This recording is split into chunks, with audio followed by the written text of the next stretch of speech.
अस्सलामु अलैकुम नाज़रीन, उम्मीद है कि आप सब खैरियत से होंगे।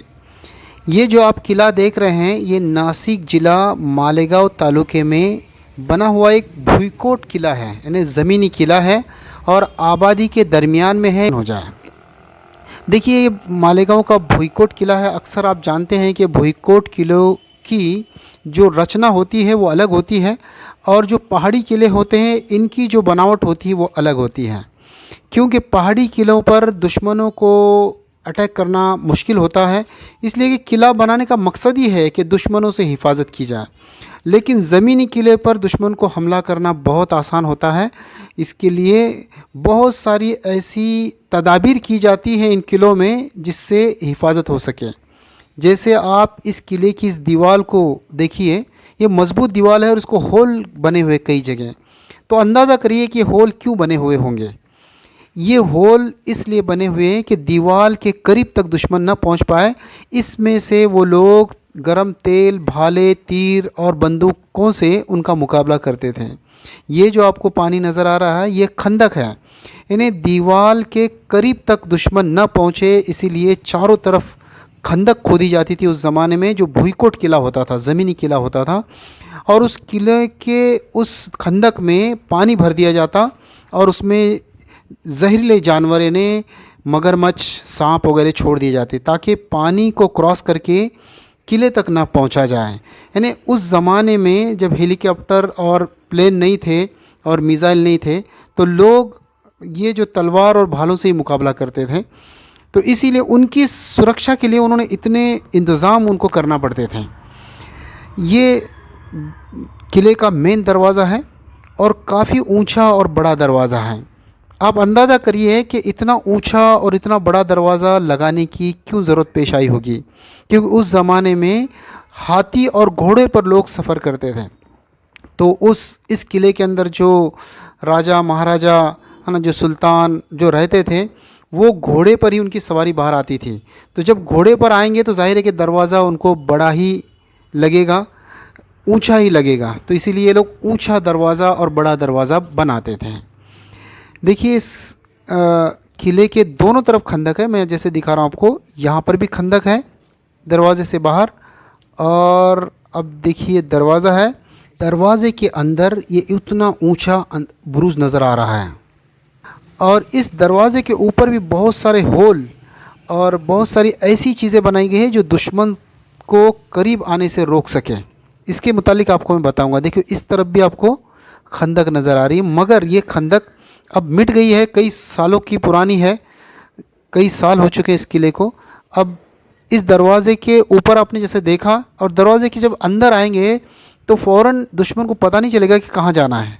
देखो इन्होंने कैसे बनाया कि इधर भी बुरुज है और ये ऊपर भी ये आज का बना हुआ है, सूचना फलक जो लिखा है। जैसे आपने सामने देखा बुरुज है और इधर भी एक बुरुज है और इधर सर पूरे सिपाहियों के बैठने की जगह है। अगर दुश्मन अंदर आ भी जाए तो चारों तरफ से इस जगह पर घेर कर उनको मार दिया जाता। इसीलिए उन्होंने ऐसे ऊंचे ऊंचे बुरुज यहाँ पर बनाए हैं। अब देखिए, जब हम इसके अंदर जाते हैं और तो यहाँ पर जो अंदर का हिस्सा, यहाँ पर स्कूल बनी हुई है। ये बहुत अच्छी बात है कि ऐसे जो पुराने मोनूमेंट है और पुरानी जगह है, यहाँ पर ये सीखने और सिखाने का यानी इल्म का एक ज़रिया यहाँ पर बना हुआ है, जिसकी वजह से ये किला महफूज नज़र आता है, वरना इसमें भी बहुत सारे अतिक्रमण हो जाते। अब स्कूल है तो जाहिर है कि यहाँ पर सिपाही भी होंगे और देखरेख भी होगी और बहुत सारी यहाँ पर होंगे लवाजमात। देखिए कितनी ऊंची दीवारें उस ज़माने में बनाई जाती और अंदर जो है कुछ ऐसे रूम्स भी बनाए जाते। अब मैं इसके जो ऊपर की दीवारें हैं, क्या लिखा है यहाँ पर, काकणी विद्यालय। बहरहाल, क्योंकि जब तक हम पढ़ेंगे लिखेंगे नहीं तब तक हमारा मुल्क और हमारा देश आगे कैसे बढ़ेगा। यहाँ से हम जाएंगे आगे और जाकर उस कोट दीवार पर ऊपर जाएंगे, क्योंकि दरमियान में स्कूल बनी हुई है तो यहाँ का कुछ हमको नज़र नहीं आएगा, ऊपर ही से जो कुछ देखना है वो नज़र आ सकता है।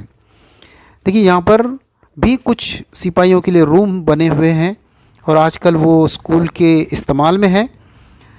इसके चारों तरफ रहायशी घर हैं, बस्तियां हैं और घनी आबादी है, लेकिन इसके बावजूद भी ये किला सेफ रखा गया है, ज़रा महफूज है अंदर से। बाहर से तो इस पर बहुत सारा अतिक्रमण हो चुका है और दीवारें भी गिरने के करीब है। अब यहाँ से देखें, वो कोट दीवार आगे नज़र आ रही, काफ़ी बड़ी स्कूल है ये।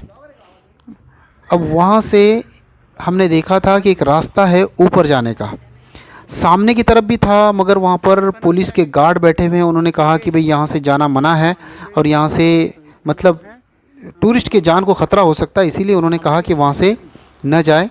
यहाँ से मुझे रास्ता बताया उन्होंने कि यहाँ से आप ऊपर जाकर किला देख सकते हैं। तो असल में जो राजा और महाराजाओं के जो महलात थे और जो उनकी रहने की जगह थी वो आगे की तरफ ही थी। तो यहाँ पर सीढ़ियों के पास भी कुछ इन्होंने ऐसा इससे कुछ बना हुआ है और यहाँ से ये सीढ़ियाँ हैं ऊपर जाने की। ये भाई साहब जो है यहाँ पर घूमने आए हैं। देखिए कोट दीवार है, स्कूल है और ये देखो सीढ़ियाँ हैं ऊपर जाने की। ये काफ़ी सीढ़ियाँ है और ऊंचा भी है। अब वहाँ तक तो मेरे लिए तो दम लग जाएगा ऊपर जाने के लिए, लेकिन फिर भी मैं अब ऊपर जाके आपको ये किला दिखाने की कोशिश करूँगा, इसलिए कि ये हमारी पुरानी चीज़ें हैं जिसको हमको देखना चाहिए और देखकर ही समझने की कोशिश करना चाहिए कि हमसे पहले लोगों ने ज़िंदगियाँ कैसे गुजारी है और उनका रहन सहन कैसा था, और उससे हमको पता चलेगा उनकी सोच भी क्या थी। यहाँ हम आ गए हैं वो ऊपर। ऊपर आने के बाद देखिए बुरुज है, ऐसे कोने कोने में कई बुरुज इस दीवार पर लगे हुए हैं। जैसे देख रहे हैं आप, ये नीचे उतरने का रास्ता है जहाँ से मैं अभी ऊपर आया हूँ।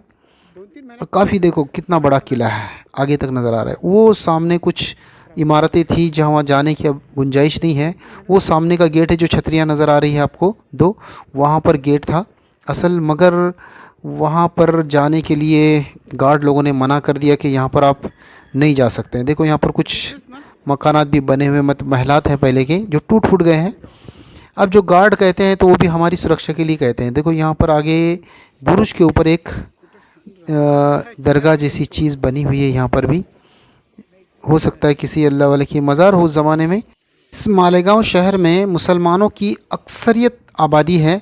असल में इस किले पर मुग़लों की भी हुकूमत रह चुकी है और निज़ामों की भी रही है, सुल्तानों की भी रही है और आखिर में पेशवाओं की, और उसके बाद यहाँ पर ब्रिटिशों की भी हुकूमत रह चुकी है।